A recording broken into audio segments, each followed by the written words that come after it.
How's it going? Alex Tremonov here from Movements for Life. Today's restorative segment is going to take us to the posterior hip. So with that, we're going to include the glute and the hamstrings because they're going to be involved. And today's theme, we're going to be doing a global mobility stretch for it. So it's going to be integrated head to toe. It's not going to be a focused stretch where that's going to be the only thing going on. So there's going to be some balance, some stability, and some core activation at the same time.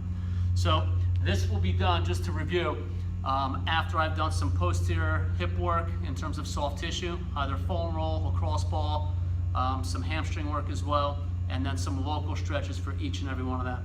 So this is kind of the third exercise in the sequence of our programming template. So I'm going to get into, I want to put loaded stretch onto the hamstring. So I'm going to do this by way of a single leg balance reach. I like to start in the top part where my hip is fully extended, nice and tall. And I'm going to include the upper body into it as well. So I'm going to have some thoracic rotation. So the loaded sequence is going to look like this. So if I just pause it here, I'm just kickstanding back, toe tapping with my back leg. My weight is here. So I got glute load, hamstring. I have more hip motion than knee. I have some nice thoracic rotation. The knee's not blowing out to the side. So from here, I'm just going to stand up nice and tall, focus, balance, and it's going to look something like this. So here's my sagittal plane. I'm reaching straight back, tall through that spine. Just give you another view here from my left leg. So here's my glute load, thoracic rotation.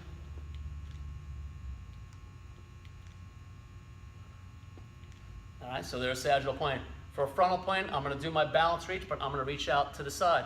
So same side lateral will look something like this. I'm going to end in that same starting posture, that kind of one-legged flamingo. All right, so this single leg reach, it's creating instability. It's trying to pull me in that direction. So notice naturally, leg has to collapse in.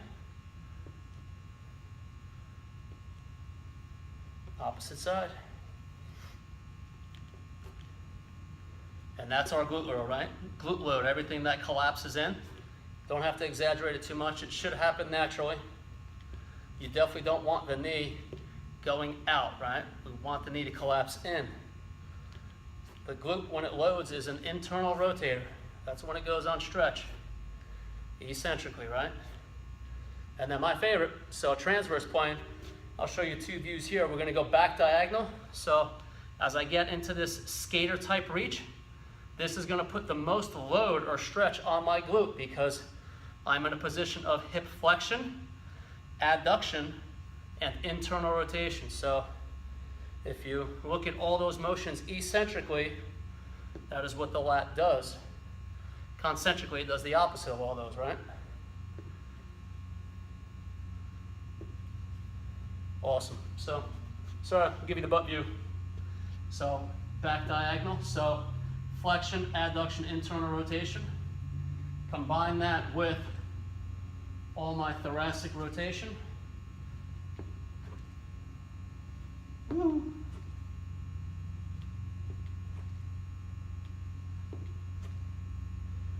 And there you have it. You got a nice butt burner. I did them a couple of different ways. There's many ways you could do it. But I did it just alternating each leg. You can totally toast your glute and each hip by doing all three planes on one leg and then switching. You can play around whatever works for you. But thanks so much for watching. There's a global activation, a stretch for your glute, posterior hip, and your hamstrings.